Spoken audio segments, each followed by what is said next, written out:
अस्सलाम वालेकुम स्टूडेंट्स, आज हम लोग रिग्रेशन एनालिसिस पढ़ेंगे। स्टैट्स का चैप्टर रिग्रेशन एनालिसिस। सबसे पहले इसका हम मीनिंग डेफिनेशन देख लेते हैं कि रिग्रेशन का मीनिंग होता क्या है। Regression analysis is a mathematical measure of the average relationship between two और more variables in terms of original unit of data. ये एवरेज रिलेशनशिप बताता है दो वेरिएबल के बीच की। In practical use, the concept of regression analysis has a much wider perspective and it is used to estimate the unknown value of one variable on the basis of known value of the other variable. अगर कोई दो value होती हैं, एक value हमें given है और एक वैल्यू हमें निकालनी होती है, तो इसमें रिग्रेशन एनालिसिस हमारी हेल्प करता है अननोन वैल्यू को बताने के लिए। तो बेसिकली क्या यूज़ है इसका कि अननोन वैल्यू को हम नोन वैल्यू के बेस पर एस्टिमेट करते हैं। ठीक है। In regression analysis efforts are made to establish relationship between related variables so that the corresponding value of the other variable may be estimated or predicted if the value of one variable is known।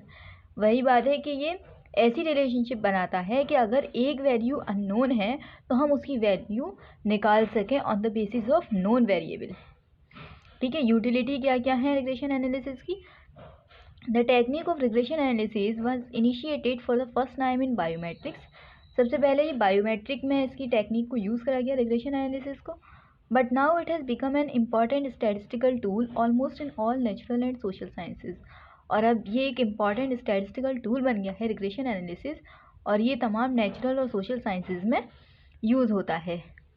In brief, the utility of regression analysis can be expressed in the following heads. इन heads में इसे use करा जाता है regression analysis को। First है analysis of cause and effect. The relationship of cause and effect between two और more variables can be analysed with the help of regression analysis. Cause and effect relationship को analyse करते हैं हम किससे? Regression analysis की help से। दो या दो से ज़्यादा वेरिएबल्स के बीच कॉज एंड इफेक्ट रिलेशनशिप को एनालाइज करते हैं हम। ठीक है ना। अब सेकंड इसका हमारा यूटिलिटी क्या है? Determination of rate of change in variable. The change in the value of one variable can be determined from regression coefficients if there is change of unit in the value of other variable. अगर जो change हो रहा है एक value में दूसरे value की वजह से, तो उस रेट को हम डिटरमाइन कर देते हैं रिग्रेशन एनालिसिस की हेल्प से। नेक्स्ट यूटिलिटी है एस्टिमेशन ऑफ वैल्यूज़। वही बात है कि एक वैल्यू को दूसरी वैल्यू के बेस पर हम निकाल सकते हैं। अगर एक अननोन वेरिएबल है, एक नोन वेरिएबल है, तो अननोन वेरिएबल को नोन वेरिएबल के बेस पर हम लोग इसे निकाल सकते हैं। नेक्स्ट है utility in business. A businessman has interest in estimating production, demand, sales, profit and prices etcetera, and he can do this with the help of regression analysis. अब बिजनेसमैन को डिमांड एस्टिमेट करनी होती है, production estimate करना होता है, sales, profit, ये सारी चीज़ें एस्टिमेट करनी होती हैं। तो ये सब कुछ बिजनेसमैन किसकी हेल्प से एस्टिमेट करता है? रिग्रेशन एनालिसिस की हेल्प से। तो रिग्रेशन एनालिसिस हमारी बिजनेस में भी हेल्प करती है। Calculation of coefficient of correlation. The coefficient of correlation between two variables can be measured with the help of regression analysis. Coefficient of correlation जो होता है हमारा टू वेरिएबल्स के बीच, उसको अभी हम रिग्रेशन एनालिसिस की हेल्प से मेजर कर लेते हैं। तो इसकी ये कुछ यूटिलिटीज़ हो गई। अब टाइप्स ऑफ रिग्रेशन है। कुछ टाइप्स होते हैं रिग्रेशन के, किस तरह का रिग्रेशन होता है। सबसे पहला टाइप है simple regression. If regression analysis is based only on two variables it is called simple regression.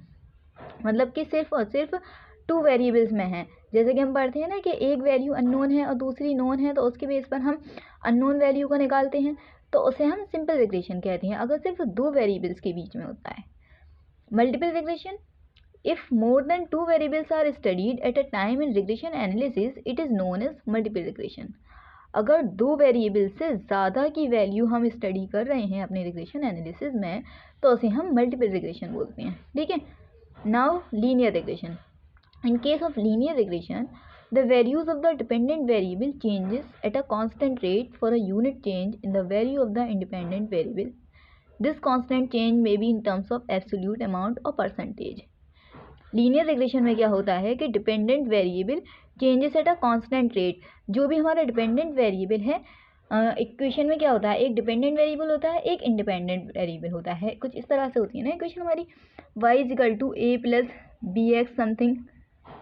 तो ये जो है हमारा वो डिपेंडेंट वेरिएबल है, ये हमारा इंडिपेंडेंट वेरिएबल होता है, इसे हम रिप्रेजेंट कहते हैं और इसे हम रिप्रेसर कहते हैं।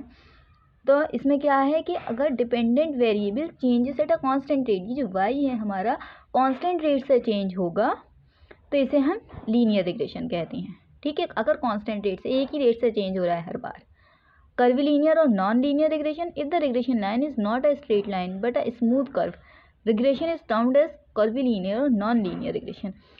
इसे हम ये भी कह सकते हैं, अगर ये कांस्टेंट रेट से चेंज नहीं हो रहा है तो नॉन लीनियर रिग्रेशन, और इसका ग्राफ स्ट्रेट लाइन में नहीं आएगा, फिर इसका ग्राफ कुछ कर्व में आएगा।